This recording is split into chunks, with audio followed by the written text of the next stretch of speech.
further you can introduce yourself and the audio is Shanghai airport. If you can narrate that, please. Yes, so basically, I am an Indian citizen residing in UK for about 14 years. Um, and I was traveling on my holiday from London Gatwick to Japan via a transit in Shanghai. And basically, went past the e-gates happily queuing up for the security gates to transfer onto my next flight onto Osaka in Japan.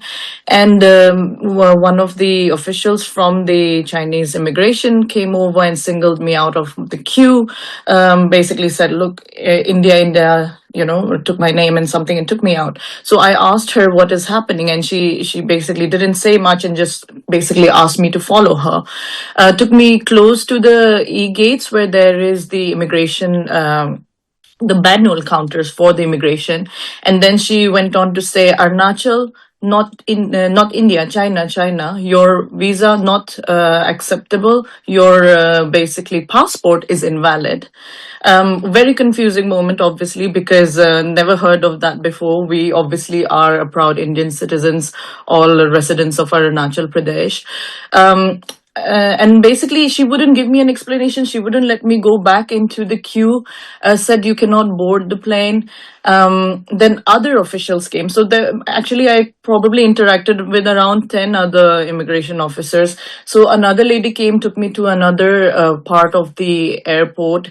And in fact, when I tried to question them and ask them what was the issue, they said Arunachal is not part of India very clearly. And they said you should apply, and started mocking and laughing and saying things like, "You should apply for Chinese passport. You're Chinese, you're not Indian."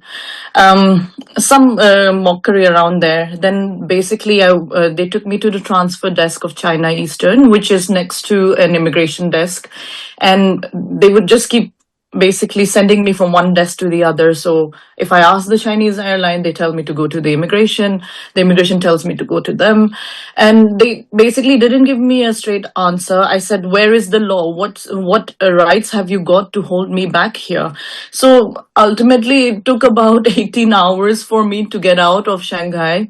What is shocking to me is I have, in fact, transited through Shanghai in the past, a year ago, with no issues at all. In fact, the first time that I ever transited through China, I spoke to the Chinese embassy in London, and they said, with a short layover of about 3 to 6 hours, you don't need a visa. So obviously, I work actually in the regulatory space in London as well. So I know that how important rules are, and I'm well aware of the regulations.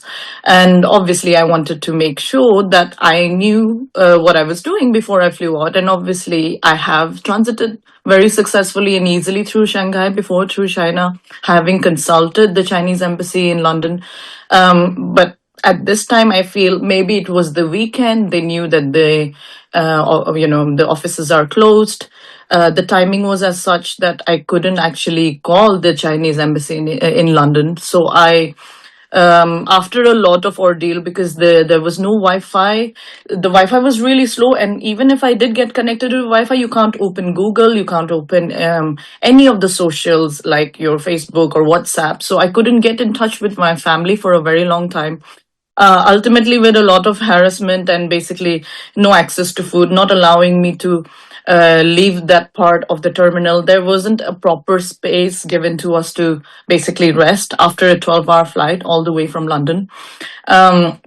At one point in time, because I kept going up to them every hour or so, asking them what is the issue, why they're holding me back, what legal rights or rules do you have that says that Indian nationals, and they would just dismiss every time I tried to speak to them, in fact, in a very unprofessional manner.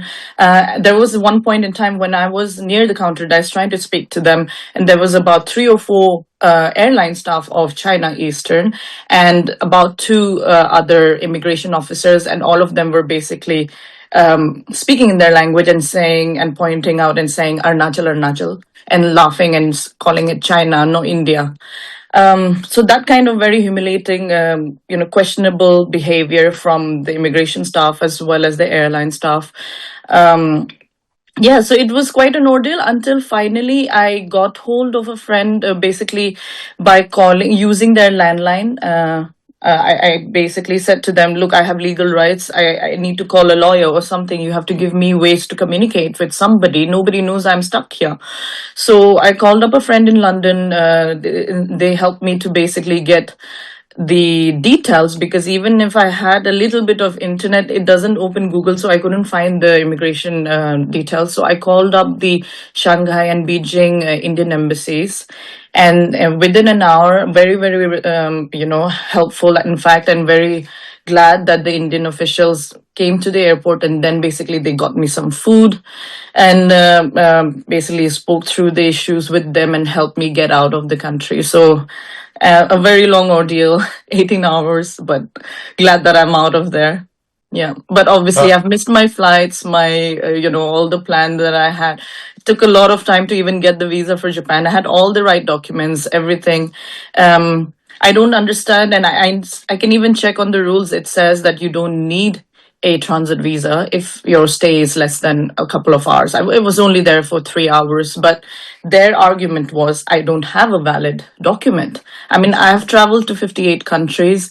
I have used my Indian passport everywhere. It's a valid document, but apparently not in China. uh,